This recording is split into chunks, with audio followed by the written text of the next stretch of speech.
Welcome back to Mad Hatter's Civil War history. In this episode, we examine the Battle of the Crater.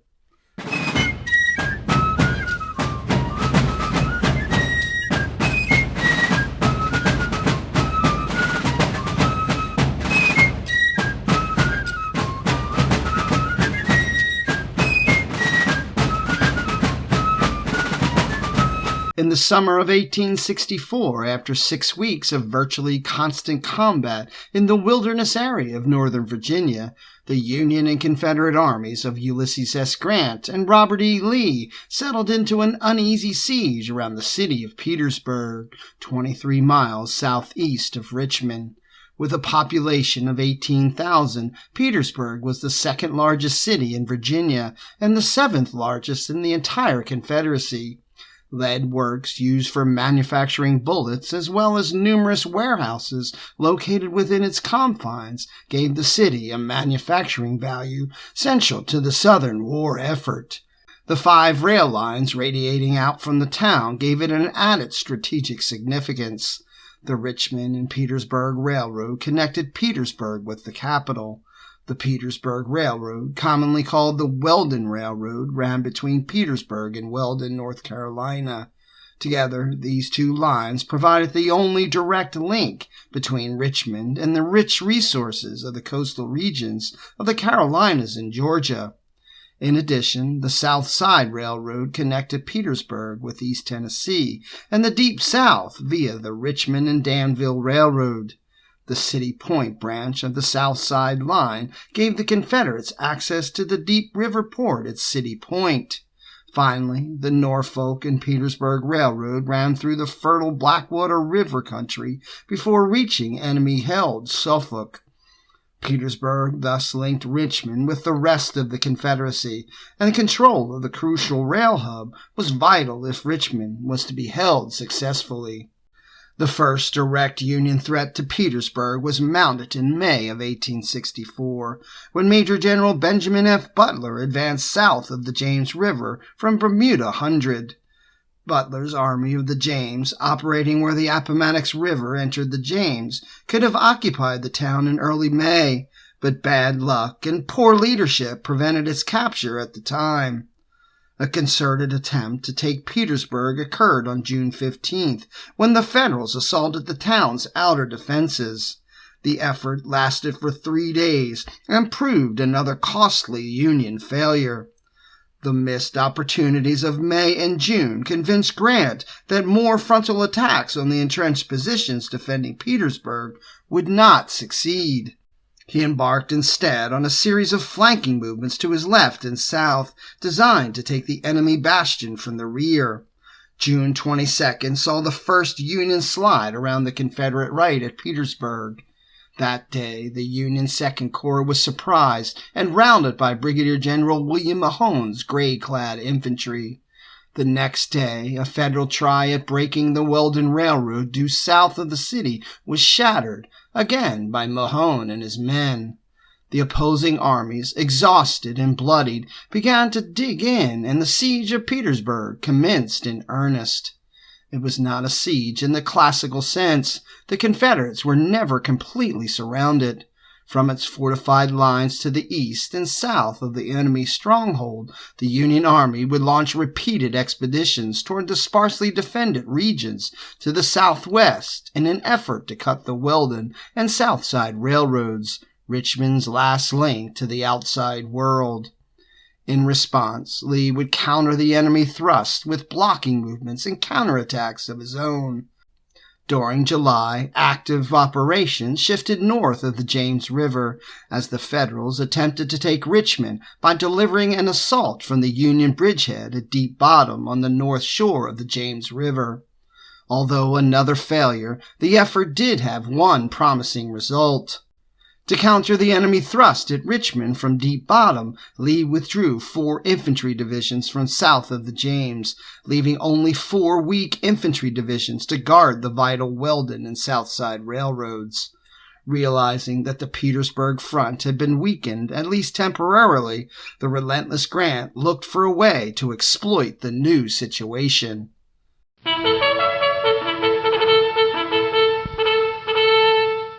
The defenses Grant sought to breach stretched along high ground for 10 miles around Petersburg, beginning and ending on the Appomattox River and protecting all but the northern approaches to the city.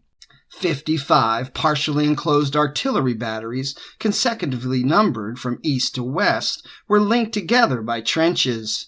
The cannons and crews manning the line were protected by earth and log forts, while large pits were dug for the placement of mortars. Communication trenches leading to the rear allowed for relatively safe passage to and from the front, while earthen bomb-proofs afforded shelter for troops stationed behind the main line of resistance. Officially called the Dimmock Line, after Confederate engineer Captain Charles Dimmock, who had supervised the construction of the Richmond defenses, the works around Petersburg had been built up and improved upon over the past 2 years. As formidable as the Dimmock Line appeared to be, it had some serious weaknesses. Between Batteries 7 and 8, a deep ravine provided a route of penetration for an attacker. Near the Jerusalem Plank Road, between Batteries 24 and 25 south of the city, a second ravine along Taylor's Creek created a gap in the Confederate site that made for a potential breakthrough point. Furthermore, many of the artillery pieces ringing the town were placed above the parapets, exposing them to enemy fire, while their own fields of fire were obstructed by wooded areas to the front. The log and earthen forts housing the cannons could be attacked easily from the rear, since none were fully enclosed. Lastly, the entire complex never had enough men to properly garrison it. This was underscored when the outnumbered Confederates had to give up the line's outer works and retreat to the inner defenses following the enemy attacks on June 19th and 20th. Facing the Confederate fortifications surrounding Petersburg, the Army of the Potomac built its own strong, static siege lines. 31 forts, some as large as 5 acres, were created. The forts could hold 10 to 30 guns and 300 men, whilst additional field works would accommodate 4 to 6 pieces of artillery and as many as 200 troops. Most of these sites were fully enclosed and strengthened by Gibbons, Abatis, and Chevaux de Frise, and built close enough to each other to provide mutual fire support. Bomb-proofs were laid out every 20 yards, high parapets for infantry to hide behind, with obstacles such as ditches to their front connected the entire line. For good measure, a reverse line facing to the rear was created a short distance from the front works. The architect of the Union field engineering effort at Petersburg was Major James C. Duane, chief engineer of the Army of the Potomac. After the failed assault on the town during the second half of June, the Army of the Potomac was arranged around Petersburg, with the 18th Corps, part of Butler's Army of the James, resting on the Appomattox River and stretching south to link with the right wing of the 9th Corps, followed by the 5th Corps, which connected with the 9th Corps' left. 2nd Corps was held in the immediate rear as a ready reserve. 9th Corps was closest to the enemy works, about 100 yards to the west, and occupied sloping ground that fell off to a ravine in the rear. Through the ravine passed Taylor's Creek and part of the Norfolk and Petersburg Railroad. Life in the trenches was both hard and dangerous. Troops would usually spend a 24-hour shift on the picket line, where they observed the enemy and engaged in frequent skirmishes. Within short rifle range of the opposing lines, soldiers had to keep low and could only be relieved during the hours of darkness. Deadly Confederate marksmen armed with the English-made Whitworth rifles were especially adept at picking off unwary targets. One sniper dropped 2 Union soldiers at a well several thousand yards away with a single shot. They were dead before the shot was heard. Enemy trench raids, usually conducted just prior to dawn, added to the tension. As if the threat of sniper fire was not enough, life in the trenches at Petersburg also brought with it lice, swarms of flies, summer heat, lack of water, and cramped quarters. The stench of decaying bodies that could not be removed to the rear due to the enemy fire was, as one New York infantryman remarked, constantly in our nostrils and settled in our clothes.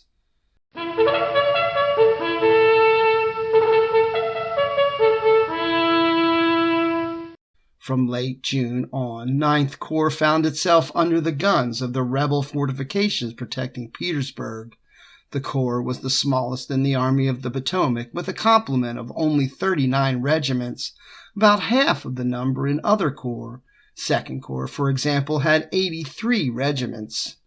Along with 2nd Corps, 9th Corps had suffered the majority of the 10,000 losses sustained by the Army in the assaults on Petersburg between June 15th and 18th.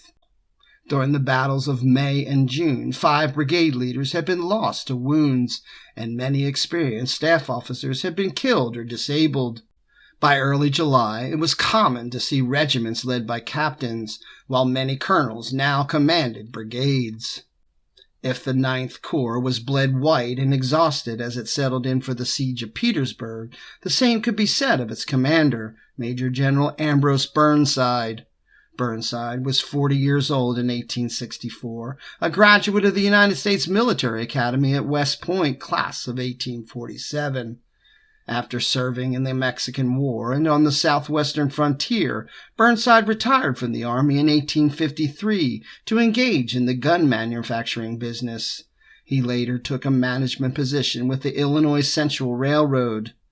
At the outbreak of the Civil War, he raised the 1st Rhode Island Volunteer Infantry Regiment, led an infantry brigade at 1st Manassas, and was soon promoted to Brigadier General of Volunteers.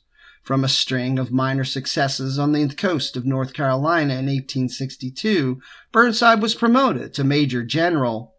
Following the Battle of Antietam in September of 1862, where his performance as head of the 9th Corps was mediocre, Burnside was placed in command of the Army of the Potomac that November. The next month, he led the Army to a disastrous defeat at the Battle of Fredericksburg. Replaced as Army commander, Burnside was transferred to the Department of Ohio in March of 1863. His successful defense of Knoxville, Tennessee during the winter of that year paved the way for his reassignment back to the Eastern Theater and command of his old 9th Corps the next spring. Burnside's second tenure with the Army of the Potomac was a difficult one. Both officers and enlisted men resented him for his bloody failure at Fredericksburg the year before, and viewed him as a critic of deposed Major General George McClellan, a man whom many in the Army of the Potomac still revered. By the conclusion of the Overland Campaign, Grant's confidence in Burnside and his 9th Corps was all but exhausted. The Union commander felt that Burnside and his men were slow to execute orders, sluggish on the march, and unreliable in combat. And then there was the issue of the black troops in Burnside's command. At the start of the Virginia campaign of 1864, there were 18 infantry and 2 cavalry regiments, as well as 1 artillery battery of the United States colored troops. Commanded by white officers at the company, regimental, and brigade level, none of the African-American soldiers had performed any duty other than mundane camp work, engineering, and fatigue details. Northern racism fueled the supposition that the former slaves could never be trained to fight effectively. The creation of 2 all-black infantry divisions, one in the 9th Corps, was looked upon by the military as a politically motivated experiment. The Army was never sure what role the black troops should play in the war, and thus watched their activities with a critical and judgmental eye.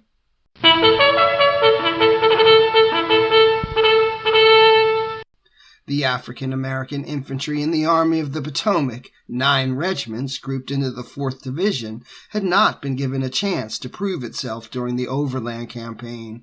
The full-strength formation did little more than guard the vast wagon trains supporting Grant's move from the Rappahannock River to south of the James. By mid-July, with the Army stalemated at Petersburg, the men of the division spent their days providing fatigue parties for other corps facing the Confederates. No time was allowed for them to train or engage the enemy. The Army's titular commander, Major General George G. Meade, felt that he could not rely on the colored troops to guard the trenches or skirmish with the enemy. He preferred to keep them employed in work details. The leader of the 4th Division, Brigadier General Edward Ferraro, spent much of July attempting to get his rapidly tiring troops off these work details. His reason for doing so was twofold. First, division morale and cohesion were breaking down due to the fragmentation of his units resulting from the constant detachment as laborers.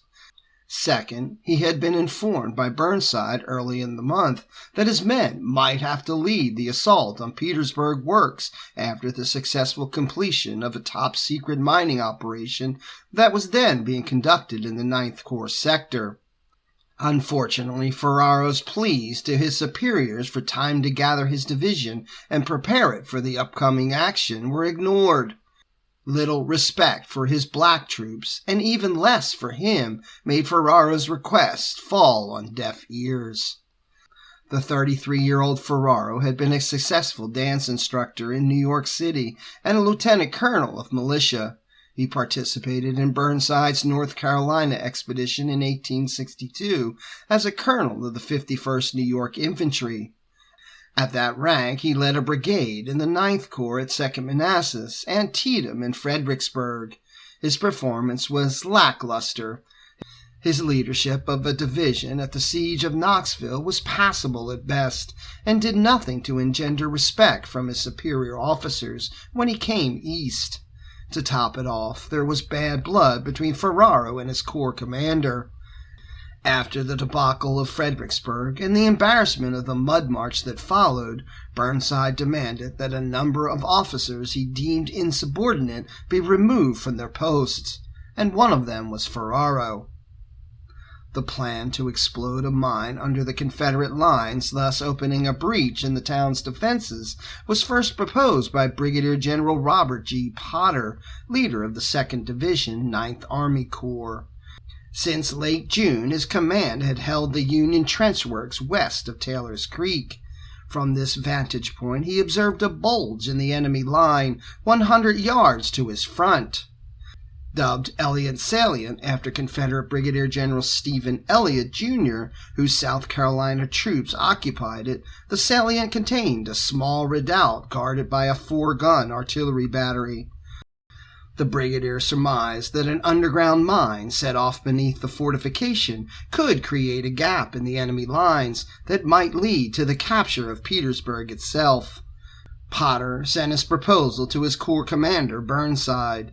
Unknown to Potter, Lieutenant Colonel Henry Pleasants of the 48th Pennsylvania Regiment had come to the same conclusion about the feasibility of mining under the Confederate position. A trained railroad engineer who had participated in drilling a 4,200-foot tunnel through the Alleghenies in the 1850s. Pleasant had both the personal experience and the skilled coal miners in his own regiment to do the job. He and Porter went to discuss the project with Burnside on June 25th. Despite the Corps commander's initial doubts, Pleasants obtained permission to begin the tunnel the next day.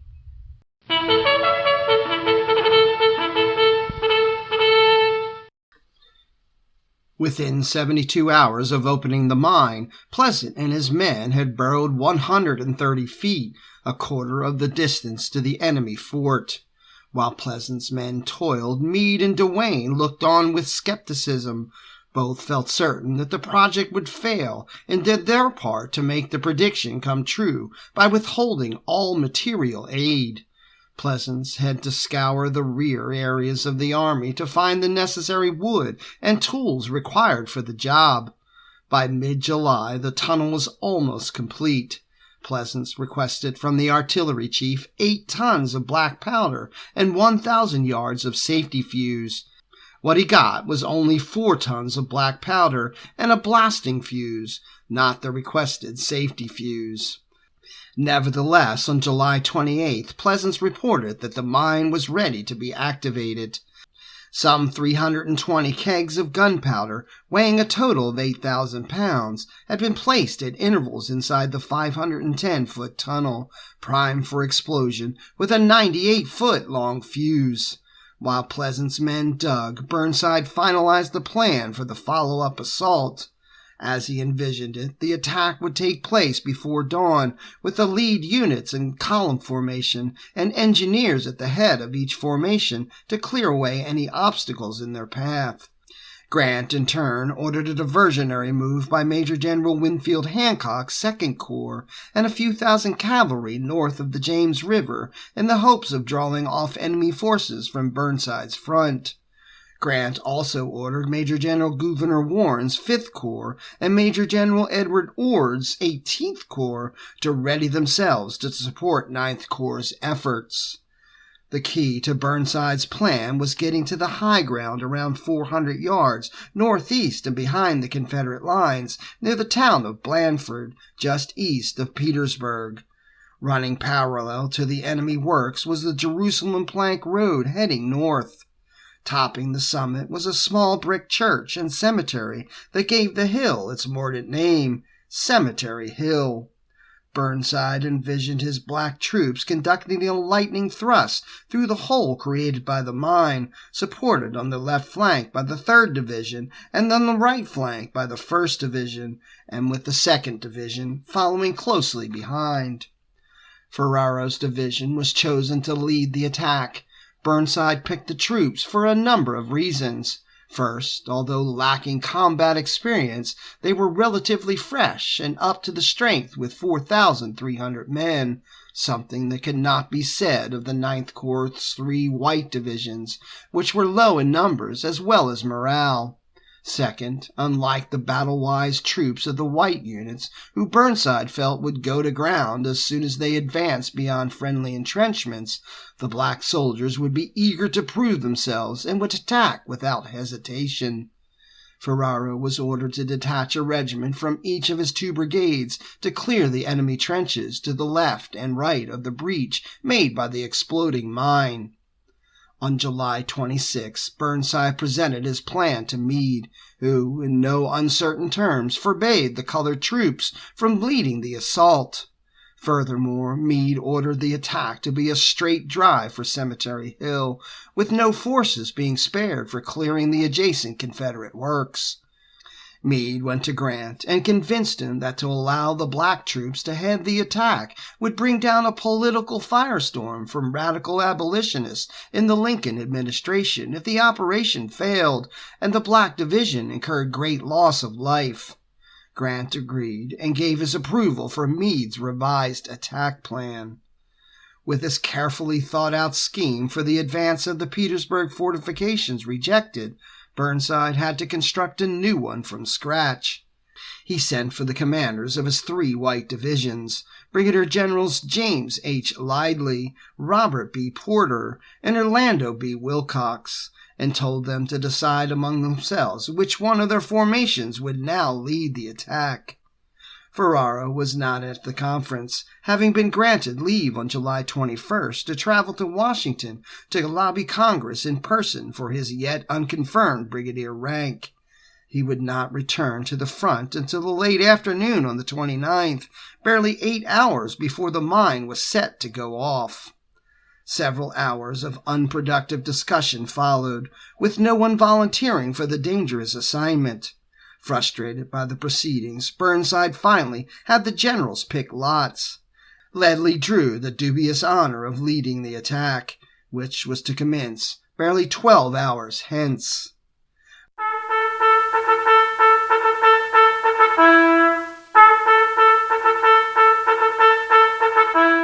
Burnside was likely disappointed with Fortune's choice of Ledlie and his men to spearhead the assault. Burnside had previously expressed his opinion that the Union's soldiers are worthless. They didn't enlist to fight. His opinion of Ledlie was no better. Ledlie was a 32-year-old civil engineer who had worked on railroads before the start of the war. He was appointed a brigadier general in 1863 after unexceptional service on the Carolina coast and as a post commander at various locations in the Department of Virginia and North Carolina. Rising from brigade to division command by June of 1864, he had spent the better part of the summer attempting to resign from the Army. His notorious lack of personal bravery, barely masked by his addiction to drink, made him an object of scorn by officers and enlisted men alike. During the evening of July 29th, Burnside issued written orders to his divisions, setting down the precise responsibilities for the coming attack. Ledley's division was to press through the gap created by the mine and seize Cemetery Hill. Wilcox's men were to follow on the heels of Ledley, then turn left to form a protective shoulder, while Potter's command, following Wilcox, created a blocking position to the right of the penetration. Ferraro's men would pass through the 1st Division and occupy the Petersburg suburb of Blandford. Burnside hoped the attack would still have the element of surprise on its side. For the last several weeks, the frontline troops and the Petersburg newspapers speculated about a Yankee mine being planted, and the Confederates had dug countermines to discover its location without success. The mine was scheduled to go off at 3:30 a.m. Its eruption was the signal for the all-out Union attack. The designated time came and went with no explosion occurring. The 3 spiced-together fuses that were supposed to spark the gunpowder had gone out. Lieutenant Jacob Doughty and Sergeant Harry Reese volunteered to enter the mine and relight the fuse. Impatient at the delay, Meade asked Burnside repeatedly what had gone wrong. His last query ordered the Corps commander to commence the attack immediately, whether or not the mine went off. Finally, at 4:44 a.m., the planned explosion occurred.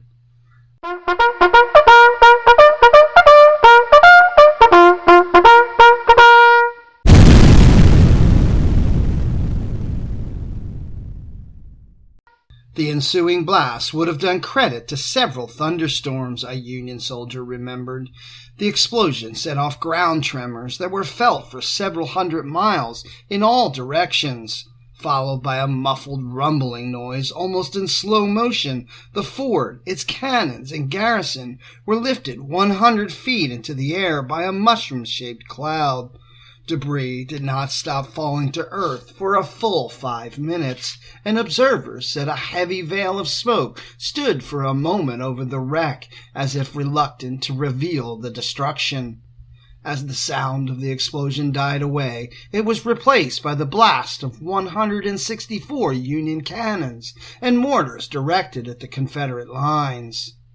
Awed by the noise and the apparent devastation caused by the mine, the first wave of Federal troops did not leave their trenches for a full 5 minutes, their eyes and mouths wide open in disbelief. But within 10 minutes, their officers roused them to the attack. They followed the axe-wielding sappers, whose task it was to knock down the man-made obstacles implanted in no man's land between the Union and Confederate lines. After sprinting about 130 yards, the blue columns of Ledley's division poured into the exploded fort, preceded by engineers who began reversing the face of the enemy trenches and digging a covered way from the crater back to their own works. Elliott's salient was now a chasm 135 feet in length, 95 feet in breadth, and 30 feet in depth, with a rim 12 feet high. The huge blast had annihilated Captain John Pegram's battery and many of the men in the 19th and 22nd South Carolina Infantry regiments, about 250 in all. Into the hole swarmed the Union brigades of Colonel Elisha G. Marshall and Brigadier General William F. Bartlett. Picking their way through the debris, the men attempted to climb the pit's outer lip, but found the going difficult because of the loose sand and clay that made up the pit's sides. Scattered fire from Confederate trenches adjacent to the crater drove many of the bluecoats to the ground before they could move forward. Meanwhile, Colonel John F. Hartranft's 1st Brigade went forward into the enemy trenches to the left of the blasted ground, while Colonel Simon G. Griffin's 2nd Brigade did the same on the right. Brigadier General Zanias Bliss's brigade followed in support. Sweeping the enemy positions with musketry and bayonets, the Federals cleared the Confederate emplacements for 100 feet in both directions. It was now 5:30 a.m., and small arms fire from the dirt-encrusted survivors of Elliott's command, in concert with artillery concentrations from Cemetery Hill, prevented any Union forward movement. Many of the Union troops began spilling back into the crater to avoid the enemy fire. There they found the huddled masses of Bartlett's and Marshall's men, who would not budge. They had lost all Union cohesion and could hardly move within the confines of the smoking hole and the surrounding trenches. The arrival of Bliss's brigade only made the situation more chaotic. Along the 1,000-foot front, confusion reigned. No one seemed to be in charge. The one officer who should have been on hand to sort out the mess was Ledlie, but he had ensconced himself in a bomb-proof shelter not far from the fighting. Fortifying himself with rum supplied by an army surgeon and complaining constantly of ill health, Ledlie from time to time would send orders to his commanders to take the high ground north of the crater. He never left the shelter to see for himself if the directives were being carried out. Meade, furious with the lack of progress by the Ninth Corps, sent Burnside a peremptory order at 6:30 a.m. that the attack must get moving and that Burnside should commit all his strength to the assault. For the next hour, fragments of Griffin's, Bartlett's, and Marshall's brigades attempted vainly to capture Cemetery Hill. Supported by William Humphrey's brigade, the attack was repulsed by Confederate flanking fire and a stiffening enemy resistance north of the crater. Meanwhile, just behind the Union trench system, Ferraro's division had been waiting since 5:30 for the order to join the battle. That order finally came at 7:15. Ferraro received it in the same dugout that Ledlie had been calling home since the battle began 3 hours before. Ferraro wanted to wait for Ledlie's command to make his own advance, but further instructions from Burnside forced him to move sooner than he wanted. Gulping down a fortifying cup of rum, Ferraro left the bunker to get his men moving. At 7:30, Ferraro's 1st Brigade, with Colonel Joshua K. Siegfried leading the way, plunged into the crater, closely followed by Colonel Henry G. Thomas and the 2nd Brigade. Somehow, Siegfried and his men were able to emerge from the gaping hole into the maze of trenches and traverses behind it. Thomas's regiment moved to the right of the crater and found themselves in a warren of trenches, crowded between units from other divisions. While attempting to sort out his regiments, the colonel received a message from Ferraro to attack Cemetery Hill. Forming in the open as best they could, the Union troops made a valiant charge, but collapsed in the face of a Confederate counterattack. The beaten men ran for safety back into the crater and the trenches adjoining it. It was 8:30 a.m., and the last Union offensive of the Battle of the Crater was already over. Not long after the mine went off, Lee was notified of the situation by General P.G.T. Beauregard. Bypassing the usual Army chain of command, Lee immediately contacted Mahone, whose 3,000-man division was located 2 miles south of the raging battle, near Lieutenant Creek. Lee needed a man of action capable of dealing with the crisis. He knew Mahone fit the bill. A graduate of the Virginia Military Institute and a railroad engineer before the war, Mahone's first command was the 6th Virginia Volunteer Infantry. During the Peninsula Campaign, he had led an all-Virginia brigade of infantry. After his sterling performance in the Wilderness battles, he was given Major General Richard H. Anderson's division when Anderson took over 1st Corps of the Army of Northern Virginia after Lieutenant General James Longstreet's wounding on May 6th. Little Billy, as the 100-pound, short and wiry Mahone was dubbed by his comrades, had sharpened his command into seasoned shock troops by the 4th summer of the war.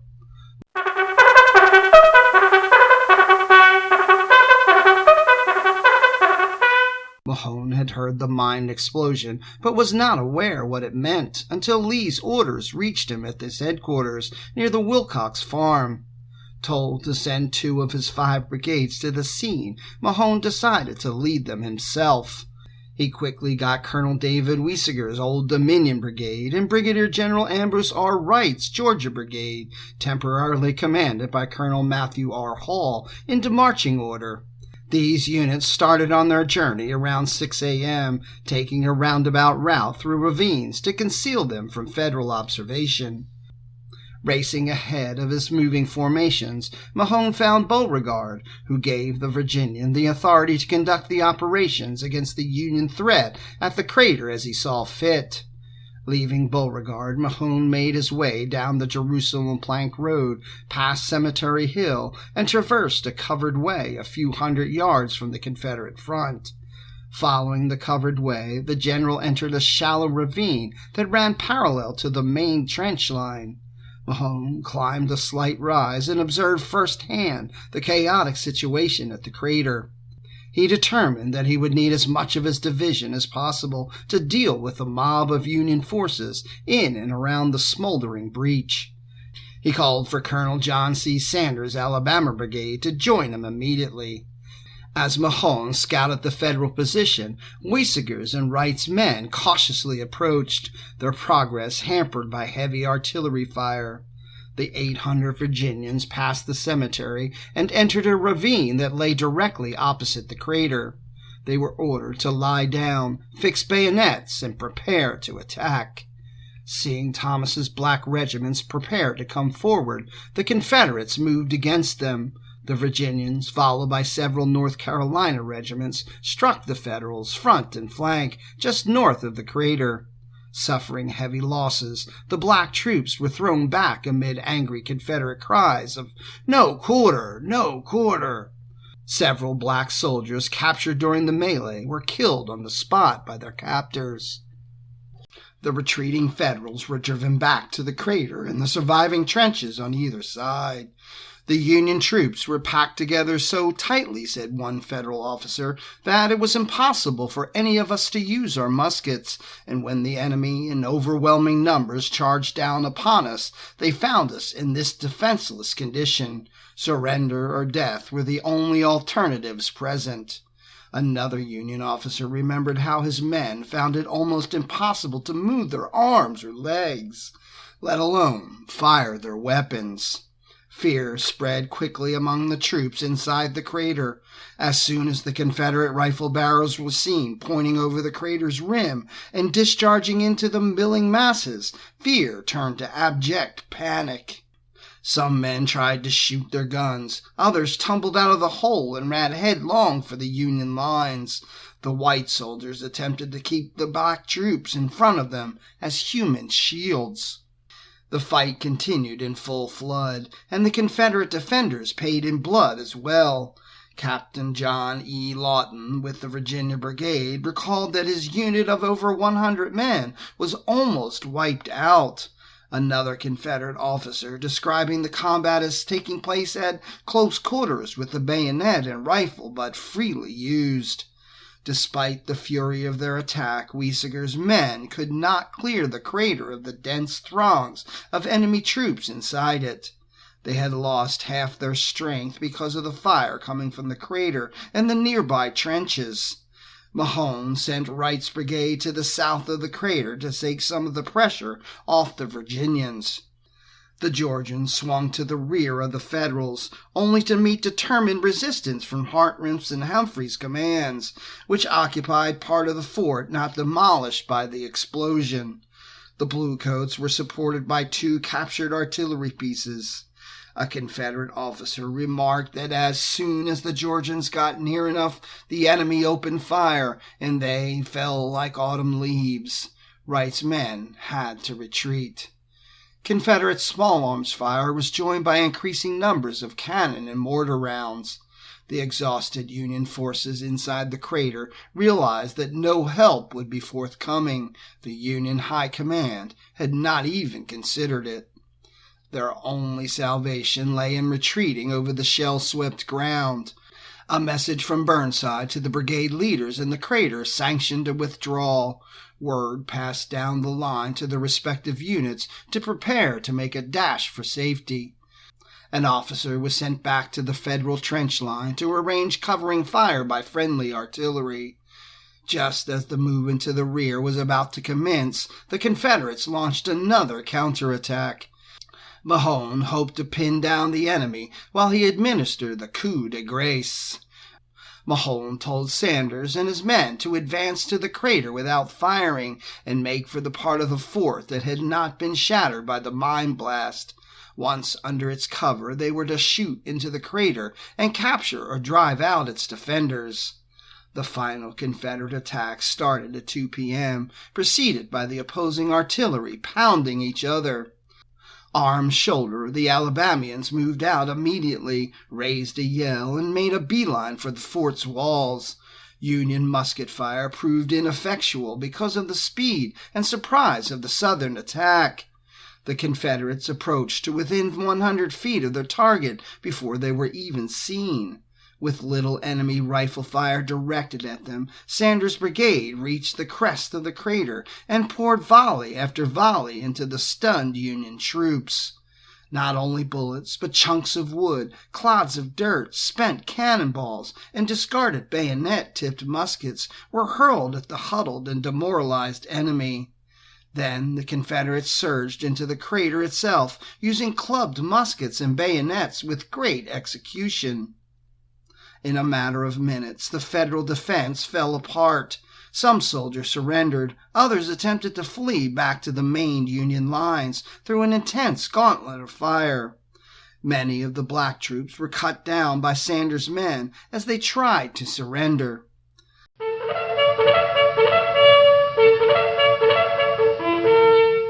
The Battle of the Crater cost the Union Army 504 men killed, 1,881 wounded, and 1,413 captured, for a total of 3,475. Of this total, Ferrero's African-American division suffered 1,327 losses, including 209 killed. Confederate losses were about half those of the Union opponents. The greatest loss, 677 men, came from Elliott's command, which had been standing on the ground above the mine. The battle ended Burnside's military career. Ledlie resigned his commission in early 1865. Ferrero, although roundly criticized for his poor performance, somehow retained his division command and later was promoted to brevet major general.